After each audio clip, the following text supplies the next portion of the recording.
देख रहे हैं लाइव 7। नमस्कार, लाइव 7 विशेष में आपका स्वागत है। मैं हूं ज्ञान रंजन। दोस्तों, आज विशेष में हम चर्चा करेंगे आखिरकार कोल्हान में किसका चलेगा सिक्का। अब आप सोच रहे होंगे चुनाव तो झारखंड में 2 चरणों में होने हैं, सभी विधानसभा सीटों पर 2 चरण में चुनाव करा लेने हैं, लेकिन कोल्हान ही क्यों? कोल्हान अगर देखा जाए तो इस बार जीवन मरण का प्रश्न बना हुआ है, चाहे वो एनडीए गठबंधन हो या फिर यूपीए गठबंधन या इंडिया गठबंधन हो। क्योंकि पिछले चुनाव को अगर आप देखेंगे तो पिछले चुनाव में इंडिया गठबंधन यानी उस समय की यूपीए ने भाजपा को नस्ते नाबूद कर दिया था। कोल्हान प्रमंडल में 1 सीट के लिए भाजपा तरस गई, यहां तक कि उनके तत्कालीन मुख्यमंत्री भी चुनाव हार गए। सीटें किसके खाते में गई? 13 सीटें यूपीए, उस समय के यूपीए के खाते में गई और 1 सीट जो 14 में से जो 1 सीट थी निर्दलीय सरजू राय चुनाव जीते थे। और उन 13 में से अगर आप देखेंगे तो उन 13 में से 11 सीटें झारखंड मुक्ति मोर्चा के पास थी और मात्र 2 सीटें कांग्रेस पार्टी के पास। और इस बार इसलिए यह हॉट बना हुआ है या चर्चा का केंद्र इसलिए बन जाता है कोल्हान प्रमंडल या कोल्हान जो प्रमंडल की 14 विधानसभा की सीटें हैं, 4 पूर्व मुख्यमंत्रियों की प्रतिष्ठा दांव पर है। एक समय ये पूर्व मुख्यमंत्री अलग अलग पार्टी में थे। मधु कोरा निर्दलीय, पहली मर्तबा निर्दलीय मुख्यमंत्री बने थे। ये देश के इतिहास का नायाब उदाहरण है कि एक निर्दलीय सिंगल पार्टी का व्यक्ति मुख्यमंत्री बना था 2006 में। उसके बाद अगर आप देखेंगे चंपाई सोरेन 5 महीने के लिए मुख्यमंत्री बने। जब हेमंत सोरेन जेल गए थे तो वो झारखंड मुक्ति मोर्चा में थे। अर्जुन मुंडा और रघुवर दास भाजपा कोटे से मुख्यमंत्री थे। लेकिन अब ऐसा दृश्य बना हुआ है, ऐसा सीन बना हुआ है कि जितने भी पूर्व मुख्यमंत्री हैं, अगर गुरुजी और हेमंत सोरेन को छोड़ दिया, हेमंत सोरेन तो वर्तमान मुख्यमंत्री हैं ही, अगर इनको छोड़ दिया जाए तो सभी पूर्व मुख्यमंत्री भाजपा में ही एक भाजपा के प्रदेश अध्यक्ष भी हैं। लेकिन कोल्हान में 4 पूर्व मुख्यमंत्रियों की प्रतिष्ठा दांव पर लगी हुई है। दोस्तों, पहले ही चरण में सभी विधानसभा सीटों पर चुनाव होने हैं। जो विधानसभा की सीटें आती हैं कोल्हान प्रमंडल में, उसमें अगर आप देखेंगे तो ऐसा नहीं है कि भाजपा का जमीन बिल्कुल ही नहीं था। यह साफ तौर पर आप इसे नहीं कह सकते हैं कि भाजपा वहां थी ही नहीं। अगर आप देखें तो पूर्वी और पश्चिमी की जो विधानसभा है जमशेदपुर की, उस पर भाजपा का एकाधिकार था। पश्चिमी में 1 मर्तबा पहले बन्ना गुप्ता जीते थे, फिर इस बार जीते। मृगेंद्र प्रताप सिंह जैसे नेता पश्चिमी का नेतृत्व कर चुके हैं 2 टर्म झारखंड अलग राज्य बनने के बाद। और उसके बाद सरजू राय को मौका मिला था, सरजू राय भी चुनाव जीते थे, फिर हारे, फिर जीते। और पिछले चुनाव में जो है सो स्थिति अलग हो गई थी, सरजू राय चले गए थे पूर्वी में। लेकिन अब इसलिए यह चर्चा का विषय बन रहा है कि चंपाई सोरेन, जो कोल्हान टाइगर के नाम से जाने जाते हैं, चंपाई सोरेन को भाजपा ने अपने खेमे में ले लिया है और चंपाई सोरेन की भाषा भाजपाई हो गई है। और एक तरह से कहें तो जो सरायकेला का सीट है, सरायकेला विधानसभा का सीट है, वो आन बान शान का सीट बना हुआ है हेमंत सोरेन के लिए भी और भारतीय जनता पार्टी के लिए भी। अब इस सीट पर क्या समीकरण बने हैं, इस सीट पर समीकरण क्या बनते हैं, वो मैं आपका बताता हूं। अगर आप देखेंगे सरायकेला विधानसभा क्षेत्र के पहले के इतिहास को अगर आप देखेंगे तो सरायकेला में 2000 में अनंत राम टुड्डू विधानसभा पहुंचे थे भाजपा के टिकट पर, और उसके बाद से लेकर लगातार चंपाई सोरेन वहां से चुनाव जीत रहे हैं। पिछले चुनाव में चंपाई सोरेन को 1,11,554 वोट आए थे और भाजपा के जो गणेश महली थे उनको 95,887 वोट। और इस बार का सीन क्या है? झारखंड मुक्ति मोर्चा वाले भाजपा से लड़ रहे हैं और भाजपा वाले झारखंड मुक्ति मोर्चा से लड़ रहे हैं। गणेश महली ज्वाइन कर लिए हैं झारखंड मुक्ति मोर्चा, झारखंड मुक्ति मोर्चा ने उनको टिकट दे दिया है। तो ये सीट जो है सो पूरी तरह से दिख रहा है। और सबसे बड़ी बात जो है, कोल्हान प्रमंडल में सीधे तौर पर INDIA गठबंधन वर्सेस NDA होने जा रहा है, इसमें कोई किंतु परंतु नहीं है। 14 की 14 सीटों पर आपको दिखाई देगा कि मुख्य रूप से मुकाबला इन्हीं दोनों गठबंधन के बीच हो रहा है। कुछ सीटों पर जो महत्व बहुल सीट है वहां पर जयराम ताल ठोके हुए हैं, चाहे वो ईचागढ़ की सीट हो या फिर घाटशिला की सीट हो, पुटका की सीट हो, जहां पर है वो दिए हैं। ईचागढ़ में कुछ बातें बनती दिख रही हैं, लेकिन अन्य जगहों पर वो दृश्य नहीं है।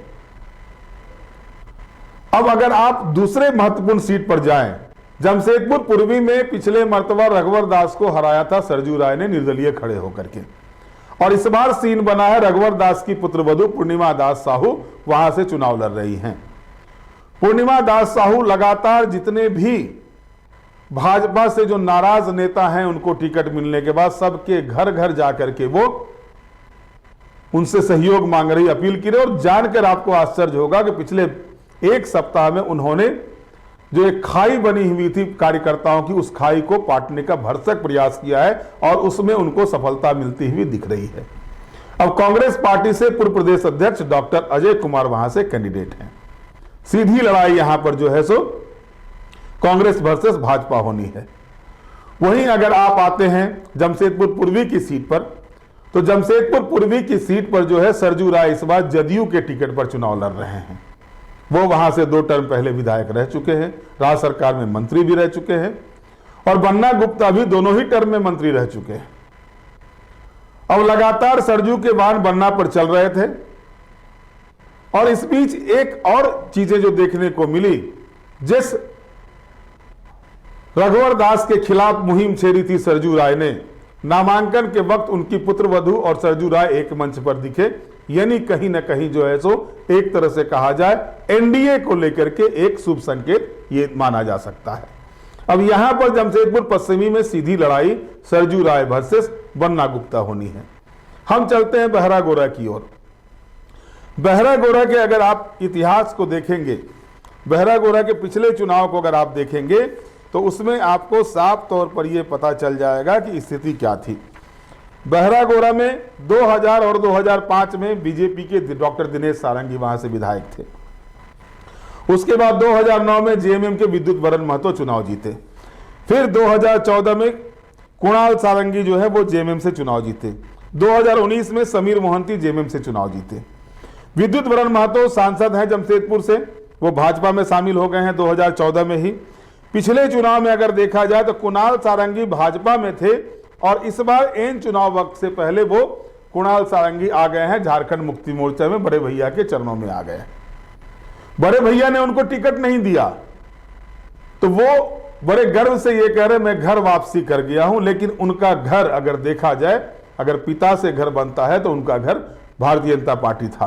पिछले मर्तबा भारतीय जनता पार्टी में शामिल हुए और टिकट भी भारतीय जनता पार्टी ने दिया, लेकिन 60,565 वोट के मार्जिन से वो चुनाव हारे थे। इस बार अगर आप देखेंगे तो बहरागोरा की सीट पर पूर्व प्रदेश अध्यक्ष भाजपा के डॉक्टर दिनेशानंद गोस्वामी और समीर मोहंती के बीच टक्कर होने जा रही है। यहां पर उड़िया मतदाता जो है सो बाहुल्य संख्या में है, और इसके अलावा महतो मतदाताओं की संख्या भी अच्छी खासी है, और इस क्षेत्र में विद्युत वरण महतो की पकड़ है। अब ये चुनाव परिणाम बताएगा कि विद्युत वरण महतो कितना कमाल यहां पर खिला पाते हैं। अब अगर हम जुगसलाई की बात करते हैं तो जुगसलाई में 2000 और 2005 में JMM के दुलाल भैया वहां से विधायक थे। 2009 और 2014 में आसू पार्टी से रामचंद्र सहीस जीते। 2019 में मंगल कालिंदी JMM से जीते, और इस बार जो लड़ाई होने जा रही है रामचंद्र सहीस वर्सेस मंगल कालिंदी। लेकिन अगर पिछले चुनाव को आप देखेंगे तो रामचंद्र सहीस से ज्यादा वोट भाजपा के मुचीराम बावरी को आया हुआ था, वो 66,647 वोट लाए थे, जबकि रामचंद्र सहीस को 46,779 वोट, यानी लगभग 20,000 वोटों के अंतर था बीजेपी और आसू के बीच में। अब स्थिति बन रही है 21,000 वोट से जो है सो चुनाव हारे थे। अब यहां पर अगर ये दोनों वोट शिफ्ट होते हैं, एक साथ आते हैं आसू और बीजेपी के, जो पिछले मर्तबा अलग अलग हुए थे, तो यहां पर झारखंड मुक्ति मोर्चा के लिए खतरे की घंटी बजती हुई दिख रही है। जमशेदपुर पूर्वी में कांग्रेस के लिए मुश्किलें दिख रही हैं। जमशेदपुर पश्चिमी में भी कांटे की टक्कर दिख रही है। बहरागोड़ा में भी एक तरह से कहे कांटे की टक्कर दिखाई दे रही है। इस बार पिछले की तरह नहीं है, जो 60,565 वोट का अंतर लाया था वो अंतर इस बार दिखाई नहीं दे रहा है। घाटशिला की अगर हम बात करते हैं तो प्रदीप बालमुचु कांग्रेस के वहां से 2 बार 2000 और 2005 में विधायक रह चुके हैं। 2009 में रामदास सोरेन जीते थे जेएमएम से, 2014 में लक्ष्मण टुड्डू बीजेपी से और 2019 में रामदास सोरेन फिर जीते। लेकिन आप अगर अंतर देखेंगे, वोट का अंतर देखेंगे, रामदास सोरेन मात्र 6,724 वोट से जीते थे। और अगर यहां बीजेपी और आजसू के वोट को, क्योंकि पिछले मर्तबा आजसू से प्रदीप बालमुचु वहां से चुनाव लड़े थे जो अभी कांग्रेस पार्टी में आ गए हैं, अगर वोटों का अंतर अगर आप देखेंगे, वोटों को मिलाएंगे तो 80,000 86,000 के करीब 87,000 वोट हो जाते हैं बीजेपी और आजसू को मिलाकर। यानी यहां पर भी जो गठबंधन हुआ है उससे जो है सो एक तरह से समीकरण बिगड़ता हुआ दिख रहा है झारखंड मुक्ति मोर्चा का। अब कितना पाट पाते हैं ये हेमंत सोरेन, कल्पना सोरेन और वहां पर जो नए नेता आए हुए हैं, क्योंकि दीपक बिरुआ के लिए ये परीक्षा की घड़ी इस बार कोल्हान प्रमंडल में है, क्योंकि अब चंपाई सोरेन के भाजपा में आ जाने के बाद दीपक बिरुआ का कद सबसे ऊंचा हो चुका है झारखंड मुक्ति मोर्चा में, सरकार में मंत्री भी है। इसके बाद अगर हम खरसावां की बात करते, जो अर्जुन मुंडा का क्षेत्र रहा था, 2000-2005 में अर्जुन मुंडा विधायक थे, 2009 में मंगल सिंह सोई विधायक बने बीजेपी के, जब अर्जुन मुंडा जमशेदपुर से सांसद हो गए थे। 2010 में फिर अर्जुन मुंडा वहां से उपचुनाव लड़ते हैं, चुनाव जीतते हैं, लेकिन 2014 में अर्जुन मुंडा चुनाव हारते हैं और वो हार का सिलसिला जारी है। दशरथ गगराई लगातार बीजेपी को वहां पर 2014 और 2019 में हराया है। पिछले बार का भी अंतर 22,795 का है। अब यहां अर्जुन मुंडा क्या कमाल करते हैं, क्योंकि 4 मुख्यमंत्रियों की, पूर्व मुख्यमंत्रियों की जो प्रतिष्ठा दांव में लगी हुई है, तो उसमें एक महत्वपूर्ण सीट अर्जुन मुंडा के लिए खरसावां का हो जाता है। चक्रधरपुर की बात करें तो 2000 में बीजेपी के चुमनू उरांव वहां से विधायक थे। उसके बाद 2005 में सुखराम उरांव बनते हैं, 2009 में लक्ष्मण गिलुआ बनते हैं, 2014 में शशिभूषण सामंत बनते हैं, 2019 में फिर से सुखराम उरांव बनते हैं और पिछले चुनाव में लक्ष्मण गिलुआ को उन्होंने 12,234 वोटों से हराया था। और उस समय 3rd पोजीशन पर जेवीएम की रही थी, जो जेवीएम अभी बीजेपी में शामिल हो चुकी है। यानी यहां पर जो है सो स्थिति बनती बिगड़ती देख रही है। 2 मर्तबा से भले ही झारखंड मुक्ति मोर्चा यहां पर हो, लेकिन कुछ जो सीन है, यानी टक्कर कांटे की होनी है चक्रधरपुर में भी, इससे इनकार नहीं किया जा सकता है। चाईबासा में दीपक बिरुआ ने 2009 के बाद पीछे मुड़कर नहीं देखा। यानी एक मजबूत, सबसे मजबूत सीट जो अभी भी है, जिस पर कि दावे के साथ झारखंड मुक्ति मोर्चा ये कर सकता है, वो दीपक बिरुआ का सीट है चाईबासा का। बागुन सुमरई पहले विधायक थे 2000 में, उसके बाद पुत्कर हेम्ब्रम मात्र 1 मर्तबा भाजपा का यहाँ पर खाता खुला है 2005 में। यानी भाजपा के लिए टेढ़ी खीर है चाईबासा की सीट निकालना, क्योंकि कांग्रेस और झारखंड मुक्ति मोर्चा अलग राज्य बनने के बाद वहां वर्चस्व रहा है। मात्र 2005 में पुत्कर हेम्ब्रम जीते थे। मझगांव की अगर हम बात करते हैं तो बरकुमर गगरई 2000 में विधायक थे, इस बार भी बरकुमर गगरई को टिकट मिला हुआ है। तो अब देखिए इसमें क्या हो रहा है कि 2005 में नीरल पूर्ति जेएमएम के जीते, फिर 2009 में बरकुमर गगरई बीजेपी से जीते, 2014 और 19 में नीरल पूर्ति जेएमएम से जीते हैं। यानी यहां पर भी जेएमएम का पलड़ा भारी दिख रहा है। और नीरल पूर्ति जो पिछले मर्तबा भूपेंद्र पिंगुआ को टिकट दिया गया था, काफी अंतर था, 40,000 से ज्यादा 47,000 वोट का अंतर था, नीरल पूर्ति चुनाव जीते थे। और वहीं आप अगर सरायकेला का, मैंने बता दिया, मनोहरपुर की बात करते हैं, जहां से जोबा मांझी विधायक थी, अब उनके पुत्र को टिकट मिला हुआ है। तो जोबा मांझी जहां से विधायक थी, वहां पर जगत मांझी को टिकट मिला है, उनके पुत्र को, और वहां पर आजसू के दिनेशानंद बोयपाई हैं, वहां से आजसू के कैंडिडेट। अब इन दोनों के बीच टक्कर होनी है। अगर मनोहरपुर को आप देखेंगे तो 2000 और 2005 में जोबा मांझी थी, 2009 में गुरुचरण नायक आए थे बीजेपी के, 2014 और 2019 में फिर जोबा मांझी चुनाव जीती थी। पिछले चुनाव में 16,019 वोटों से उन्होंने गुरुचरण नायक को हराया था और इस बार ये सीट आजसू के खाते में गई हुई है। तो ये स्थिति जो है सो कोल्हान प्रमंडल की। पोटका में मेनका सरदार उसके बाद 2000 में थी, 2005 में अमूल्य सरदार जेएमएम से, 2009 और 2014 में फिर मेनका सरदार, 2019 में संजीव सरदार। इस बार फिर संजीव सरदार को तो टिकट मिला है, लेकिन मेनका सरदार का टिकट काट के मीरा मुंडा को टिकट दिया गया है। मेनका सरदार ने विरोध भी किया था, यहां तक कि इस्तीफा भी लिख दी थी, लेकिन मीरा मुंडा उनसे मिलकर के उनका इस्तीफा वापस कराई। अब वो साथ काम कर रहे हैं। ये सीट भी जो है सो जो झारखंड मुक्ति मोर्चा के कोटे में आई थी, यहां पर भाजपा का वर्चस्व दिखा है, क्योंकि 5 चुनाव में 3 चुनाव जो है सो भाजपा जीती है, 2 चुनाव झारखंड मुक्ति मोर्चा। ईचागढ़ की बात करें तो 2000 में मलखान सिंह, वहां से अरविंद सिंह चुनाव जीते थे बीजेपी पर, बीजेपी से 2005 में सुधीर महतो चुनाव जीते थे जेएमएम से, 2009 में अरविंद सिंह फिर जेवीएम से चुनाव जीते थे, 2014 में साधुचरण महतो बीजेपी से चुनाव जीते थे, 2019 में सुधीर महतो की पत्नी, स्वर्गीय सुधीर महतो की पत्नी सविता महतो जेएमएम से चुनाव लड़ी हैं। इस बार भी सविता महतो को ही टिकट मिला है जेएमएम से, लेकिन ये सीट आसू के कोटे में गई है। हरिलाल महतो यहां से कैंडिडेट हैं, और हरिलाल महतो और भाजपा के जो साधुचरण महतो थे, दोनों को 38,000 से ज्यादा वोट आए हुए थे और 18,710 वोटों से चुनाव जीती थी सविता महतो। लेकिन इस बार आसू और बीजेपी साथ में है और वोटों का जो अंतर है वो काफी ज्यादा है दोनों को मिला करके, तो यहां पर भी दोनों ही गठबंधन में कांटे की टक्कर दिखाई दे रही है। अब आप देखेंगे तो चुनाव के जो, क्योंकि सभी दलों ने प्रत्याशियों की घोषणा कर दी है, पहले चरण में चुनाव है, नामांकन भी खत्म हो चुका है, तो इसमें अगर आप देखें तो जमशेदपुर पूर्वी से पूर्णिमा दास वर्सेस डॉक्टर अजय होना है, जमशेदपुर पश्चिमी से सरजू राय वर्सेस बन्ना गुप्ता होना है, घाटशिला में रामदास सोरेन वर्सेस बाबूलाल सोरेन होना है, पोटका में मीरा मुंडा वर्सेस संजीव सरदार, ईचागढ़ में हरिराम महतो वर्सेस सविता महतो, जुगसलाई में रामचंद्र सहित वर्सेस मंगल कालिंदी, मनोहरपुर में दिनेशानंद गोस्वामी, माफ कीजिए, दिनेशानंद बोयपाई वर्सेस जगत मांझी, चाईबासा में गीता बालमुचु वर्सेस दीपक बिरुआ, जगन्नाथपुर में गीता कोरा वर्सेस सोनाराम सिंह को, मझगांव में बरकुमर गगराई वर्सेस नीरल पूर्ति, बहरागोरा में दिनेशानंद गोस्वामी वर्सेस समीर मोहंती, सरायकेला में चंपाई सोरेन वर्सेस गणेश महली, खरसावा में सोनाराम बोदरा वर्सेस दशरथ गगराई और चक्रधरपुर में शशिभूषण सामंत वर्सेस सुखराम उराव। ये 14 सीटों का है। अब इसमें आप देखिए कि अगर कोल्हान प्रमंडल में आप चाईबासा की बात करते हैं, चाईबासा संसदीय सीट की, तो वहां पर हो जनजाति का प्रभुत्व है, बिरुआ भी हो जनजाति से हैं और इधर गीता कोरा भी हो जनजाति से हैं। लेकिन लोकसभा चुनाव में जो अंतर मिला था चाईबासा संसदीय सीट पर, वो अंतर काफी ज्यादा था। सरायकेला सीट को छोड़कर बाकी जगहों पर भाजपा चुनाव हार गई थी, विधानसभा सीट को छोड़कर के। तो ऐसी स्थिति में एक ये देखना होगा कि इस बार हो समुदाय का वोट किस ओर जाता है। लेकिन जो समीकरण बता रहे हैं, जो जानकारी आ रही है, जो फील्ड से रिपोर्ट आ रहे हैं सामने, उसमें ये बातें स्पष्ट हो रही है कि जो बढ़त 2019 के चुनाव में झारखंड मुक्ति मोर्चा गठबंधन यानी यूपीए, तत्कालीन यूपीए को मिला था, वो बढ़त इस बार दिखाई नहीं दे रही है। अब जो एंटी इनकम्बेंसी है, चूंकि सबसे ज्यादा विधायक वहां पर झारखंड मुक्ति मोर्चा के हैं, उसके बाद कांग्रेस के, उसके बाद निर्दलीय हैं, भाजपा को यहां पर इस बार खोने के लिए कुछ नहीं है, पाने की जगह है। और पाने के मामले में अगर देखा जाए तो कई महत्वपूर्ण लोगों को चुनाव मैदान में उतारा है। जैसा मैंने कहा, 4 पूर्व मुख्यमंत्रियों की प्रतिष्ठा दांव पर लगी हुई है।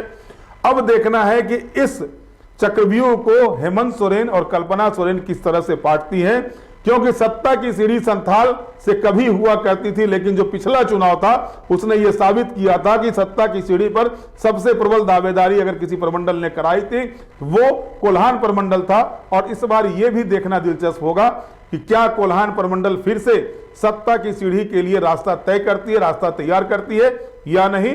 लेकिन अगर आप देखेंगे तो कई ऐसे विधानसभा क्षेत्र जैसे मझगांव, चक्रधरपुर, मनोहरपुर, इन सब जगहों पर ट्राइबल आबादी, जगन्नाथपुर, इन सब जगहों पर चाईबासा में ट्राइबल आबादी बहुत ज्यादा है, 60%, 50%, 60% ट्राइबल आबादी है। अब ट्राइबल वोटरों को अगर भाजपा, क्योंकि पिछला लोकसभा चुनाव बताता है कि ट्राइबल वोट पर झारखंड मुक्ति मोर्चा और कांग्रेस गठबंधन की पकड़ थी, इसलिए 5 की 5 रिजर्व सीटें लोकसभा चुनाव में उनके खाते में गई थी। अब इस 6 महीने के अंतराल में कितनी ज्यादा इस चीज को वो पाट पाए हैं जो गैपिंग था, क्योंकि लोकसभा चुनाव और विधानसभा चुनाव में काफी डिफरेंसेस होते हैं और ये डिफरेंसेस होते हैं कि कुछ कुछ वोट 1000-2000 वोट भी मायने रखते हैं विधानसभा के चुनाव में। इसलिए ये जो टक्कर होने जा रही है, ये कह सकते हैं सीधे तौर पर सबसे ज्यादा हॉट अगर कोई प्रमंडल बना है इस चुनाव में तो वो कोल्हान प्रमंडल है। और इस प्रमंडल से जो सत्ता की सीढ़ी 2019 में आई थी वो सीढ़ी बरकरार रख पाती है झारखंड मुक्ति मोर्चा, या फिर उसमें झटका दे पाता है एनडीए गठबंधन यानी भाजपा गठबंधन, ये देखना दिलचस्प होगा। बहरहाल आज के विशेष में इतना ही। आप हमारे साथ जुड़े रहें, हमें लाइक करें, सब्सक्राइब करें। बहुत बहुत धन्यवाद। नमस्कार।